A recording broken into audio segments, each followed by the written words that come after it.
नमस्कार दोस्तों, कैसे हैं आप लोग? चलिए, आपकी तैयारी होप कि अच्छी चल रही होगी। तो अब हम लोग, आपको पता है कि पेट में हिंदी के कवि और उनकी रचनाओं के बारे में भी पूछा जाना है। तो बहुत ज़्यादा डेप्थ में नहीं पूछा जाएगा क्योंकि बहुत ज़्यादा सिलेबस है। लेकिन हम क्या करते हैं, कुछ फेमस रचनाएँ जो भी हैं, फेमस पोएट्स की या ऑथर्स की, वो लिख लेते हैं यहाँ पर और समझ लेते हैं ट्रिक की मदद से। बहुत अच्छी-अच्छी ट्रिक्स हैं जिनसे हम आसानी से इनको समझ सकते हैं। तो सबसे पहले मैं सबसे आसान से शुरू करता हूँ, फिर धीमे-धीमे हम लोग टफनेस लेवल बढ़ाएँगे।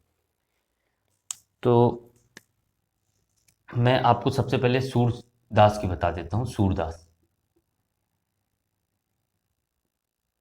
सूरदास, सूरदास की कृतियाँ बहुत आसान हैं, सबको पता है। और अगर नहीं पता तो एक छोटी सी ट्रिक है। सूर सागर, साहित्य लहरी,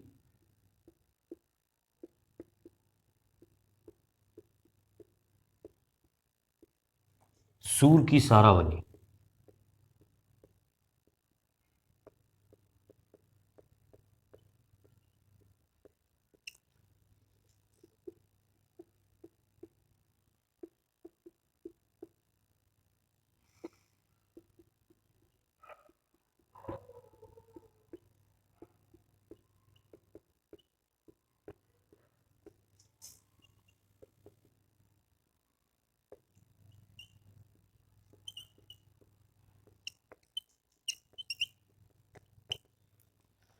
तो ये तीन रचनाएं इनकी हैं। इन्होंने ज़्यादातर श्री कृष्ण की बाल छवि पर लिखा है, आपने पढ़ा भी होगा बहुत सारी रचनाएं इनकी। तो ये तीन इनकी हैं। इसमें पद हैं सूर सागर, साहित्य लहरी और सूर सारावली। ठीक है।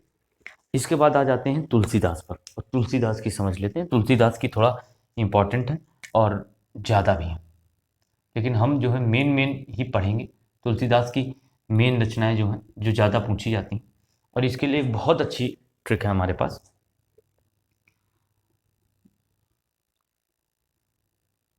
कवि,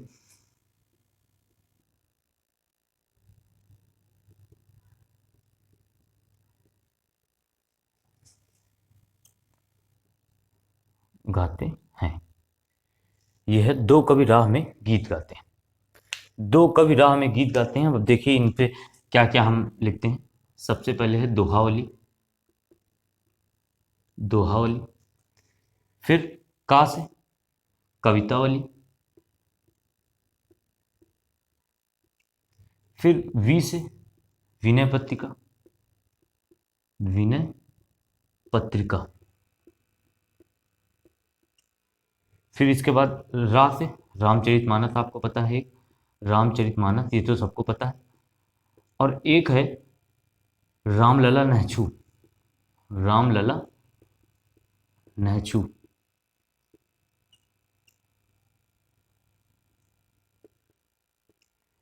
ठीक, रामचरितमानस, रामलला नहछू।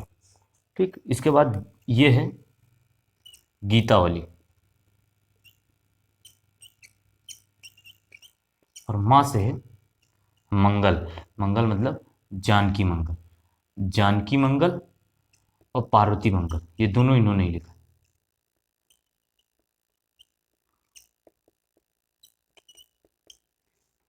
तो आप आसानी से इन्हें याद कर सकते हैं। दो कवि राम में गीत गाते हैं, दोहावली, कवितावली, विनय पत्रिका, रामलला नाचू, रामचरितमानस, जानकी मंगल और पार्वती मंगल भी इन्होंने लिखा है, और गीतावली। बहुत ही आसान है। अब हम चलते हैं इसके आगे और कालिदास की जानते हैं। कालिदास के बाद फिर कबीरदास की जानते हैं। कबीरदास की बहुत ही आसान है। कबीरदास की तीन रचनाएं हैं, साखी, शबद और रामायण। इनको कंबाइन करके बीजक बोला जाता है।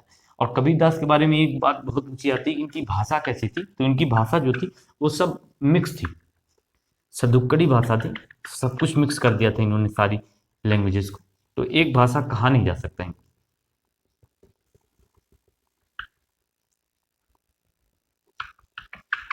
अब बहुत इंपॉर्टेंट है कालिदास की। कालिदास के बारे में एक चीज पूछी जाती है कि इनकी रचनाओं में ये भी पूछ लिया जाता है कि कौन सी रचना क्या है। मीन्स इन्होंने तीन तरह की रचनाएं लिखी, मैं आपको समझाता हूँ। तीन तरह की रचनाएं, और उन तीन तरह की रचनाओं में जैसे मान लीजिए इन्होंने क्या क्या लिखा है, मैं बता देता हूँ। महाकाव्य लिखा है, कालिदास, कालिदास की बात कर रहे हैं। कालिदास ने महाकाव्य लिखा है, फिर गीत काव्य या खंड काव्य लिखा है,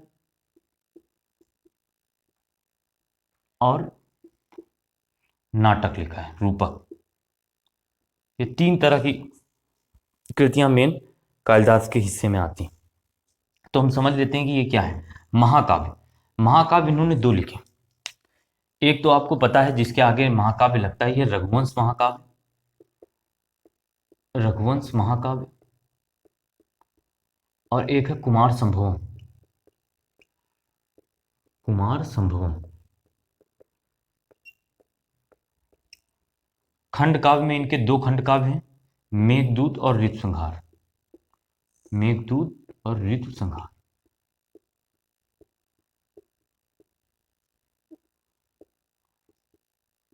और नाटक इनके 3 मेन हैं। अभिज्ञान शाकुंतलम, सबको पता है, ये तो बहुत ही फेमस नाटक है, अभिज्ञान शाकुंतलम। ठीक है, इसके बाद विक्रमोर्वशीयम, विक्रमोर्वशीयम, विक्रम और उर्वशी की कहानी, विक्रमोर्वशीयम, और मालविकाग्निमित्रम, मालविकाग्निमित्रम, मित्रम, मालविका और अग्निमित्र की कहानी है इसमें।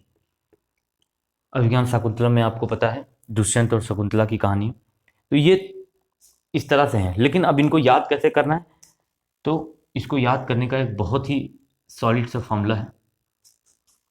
इसको हम ऐसे याद करेंगे, कुमार में अपवित्र, कुमार में अपवित्र। अब देखिए इसमें सारी रचनाएं आ गई। यहां से कुमार संभवम, माँ से मालविकाग्निमित्रम, रा से रघुवंश महाकाव्य, में से मेघदूत, आ से अभिज्ञान शाकुंतलम, पा से पुष्पवानम, ये एक नई रचना है लेकिन ये इतनी इंपॉर्टेंट नहीं है, वी से विक्रमोर्वशीयम, और त्रा से आपको होता है ऋतु संहार। ठीक है, तो इस तरह से हमने सारी रचनाएं इनकी अलग अलग भी देख ली और एक ट्रिप में भी देख ली। यही मेन है, इससे ज़्यादा कालिदास के बारे में कुछ नहीं पूछा जाएगा, इनकी रचनाओं के बारे में अगर पूछा जाएगा। तो चलिए अब हम आगे देखते हैं इसके आगे।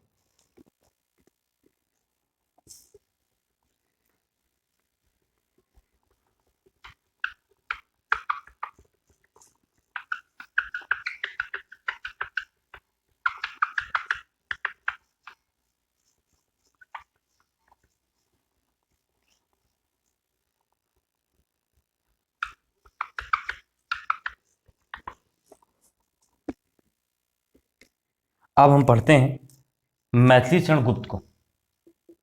मैथिली चरण गुप्त, चिरगांव झांसी इनका जन्म स्थान है। राष्ट्र कवि भी इनको कहा जाता है, हिंदी भाषा के राष्ट्र कवि ही। एक बात ये बहुत इंपॉर्टेंट है। इसके बाद अब हम इनकी रचनाओं के बारे में जानते हैं। इनकी रचनाएं याद करने की एक बहुत ही सॉलिड ट्रिक है। वैसे तो उन्होंने बहुत सारी रचनाएं लिखी, छोटी सी ट्रिक में उसको याद नहीं किया जा सकता, लेकिन जो इंपॉर्टेंट है बार बार पूछी जाती है, हम उनकी बात कर रहे हैं।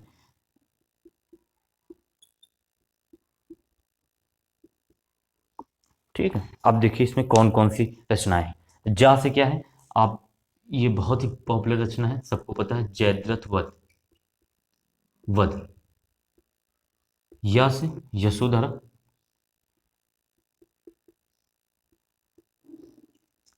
में से मेघनाथ, मेघनाथ वध, वध।